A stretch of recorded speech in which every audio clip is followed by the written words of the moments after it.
Happy Sabbath, Church. I'm here again to provide you a COVID-19 status update. It's been about a month since we last spoke, or I last gave you a short presentation. And what I basically like to tell you is not too much has changed. Let's look at first the number of beds that are occupied in the intensive care units in Ector County.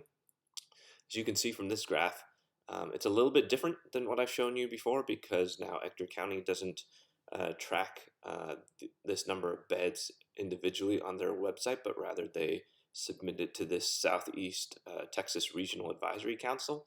The data is the same as what I presented to you before. It's just not in red and green lines anymore. But as you can see here, since the beginning of January to about now, the number of beds that are occupied is roughly the same as before. So not a significant change. The number of COVID cases in the general community, at least it's being reported, is going down, but the number of hospitalizations is still roughly the same. A couple of other items that I'd like to talk to you about is the vaccine itself.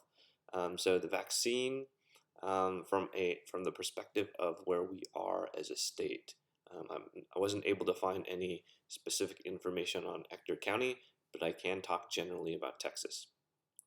Texas, as you can see here, is what I'm showing you, has vaccinated about 6.2% of its population, and 1.4% of the population has received a second dose. So keep in mind the two vaccines that are out there that are approved right now require 2 booster shots. Texas is decidedly very average. 6.2% is roughly a little bit higher than the U.S. national average, but not significantly to make a big difference in terms of where the Texas rank is. The one other aspect that I'd like to share with you, specific with Ector County, at least as you can see here, this is the previous week's information. The current week's information hasn't been released yet, but you can see that Odessa is starting to have mass vaccinations in the community, and there are some vaccines available. The one key aspect that you have to recognize and that I have on this page is what phase we're in. Currently, there's 3 phases of 1A, 1B, 1C. We're currently in the 1B phase. What that means is, as you can see from this screen, what the priority of personnel is, who they're trying to vaccinate right now.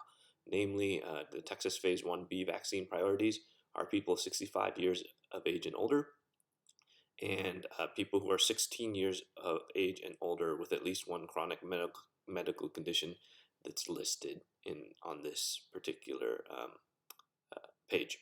So if you fall into one of these and you would like to get a vaccine, technically speaking, the Odessa Regional Medical Center has walk-in availability, assuming you meet these criteria. After that, you get your first vaccine, then your second injection will be scheduled. So that's what I have. Again, better news, improving news for the community of Ector County and Texas and the United States, but we're still not out of the woods yet. As you know, we have closed the Odessa Church for 2 weeks this month, and that's due to some COVID concerns that our church leadership has had. And we're back again this Sabbath. But again, where you can help, at least control the spread. We've had no spread based on any events in the church, but you can continue to help prevent that by continuing to wear face coverings and continuing to keep socially distant in your pews. Keep in mind that if you have been vaccinated, that does not mean that you shouldn't be doing those things. It just means that you're protected in terms of getting the virus and its significant potential consequences. Have a happy Sabbath and have a healthy and safe week.